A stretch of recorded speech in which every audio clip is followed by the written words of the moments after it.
I went for a prostate biopsy. And ladies, let me give you a piece of advice. Don't ever go for a prostate biopsy. Okay? I can tell you that having had a thyroidectomy and a prostatectomy, I now have a unique Irish condition known as there's not much left of me. Now, the idea of why I want to reference these as micro goals, it goes back to a concept or a phrase from an English author by the name of Anthony Trollope. And Anthony Trollope, who's a 19th century author, he said that a small daily task, if truly done daily, will beat the labours of a spasmodic Hercules. A small daily task, if truly done daily, will beat the labours of a spasmodic Hercules. And the idea behind this 5 micro goals, chaps, is that if you implement the 5 micro goals, they're small daily goals, but they can make a huge difference to your environment. And some of you are probably wondering, why does he keep referring to us as chaps? Yes, you see, you're wondering, aren't you? Right. Now, chaps is a kind of an Irish-English phrase that refers to colleagues or friends. Tends to be more male-orientated, but I suppose in this gender-neutral society we're in, I'm going to actually use it to reference to you here now as chaps. But the main reason why I'm referencing it is that the 5 micro goals I'm going to provide you with actually spell out the acronym CHAPS. That's right. Okay? So the first micro goal is compliment. And everyone here in this room can set up a micro goal that will be implemented by when they compliment someone. Now, the logic behind putting into micro goals is that you probably do know that we've got neurotransmitters in our brains, neurochemicals, and one of them is dopamine. And dopamine is known as the feel-good chemical, as you all well know. And when something good happens, the dopamine kicks in, you feel better about yourself.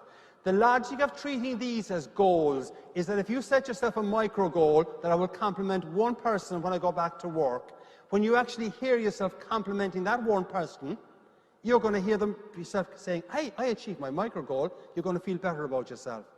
But what about the person you've complimented? How do you think they're going to feel? Positive, upbeat, happy, and more prepared to work with you. Everyone here in this room can set themselves a small micro goal and implement it to compliment at least one colleague. Now, sometimes I get comments like, well, Conor, what happens if you can't find someone at work to compliment? I say, maybe you shouldn't be in that place.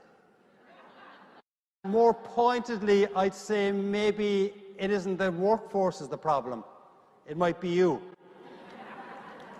But what I also do believe, though, is that everyone here in this room can find some reason to compliment someone. I mean, you could come out with something like, wow, your hair doesn't look as bad as it did yesterday. That kind of thing will work. But everyone here, though, can work on the compliment acronym. So number 1 in CHAPS is compliment. I will compliment one person when I get into work. Now, I'm going to put a question to you. I'm going to give you a 15-second exercise to think about. You buy into the concept of the power of a compliment, yeah? Okay, all right. Think of one person, when you go back to the workplace, to the hospital, to the facility, to the ward, think of one person that you will compliment. You got it? Okay, all right. Now, I'm going to ask you, that one person that you will compliment, is that someone that you get on well with, that you like, and you already have a good work relationship with? For this to be even more effective, is think of the person that you don't necessarily get on that well with. Right? Think of the person that you don't necessarily have a good relationship with. But think of the impact it could have if you actually get into the habit of complimenting the people that are not necessarily your best co-workers. It works. Don't just fall into the trap of complimenting the person that you like. Chaps, first micro goal is compliment. The second micro goal is H, for hear.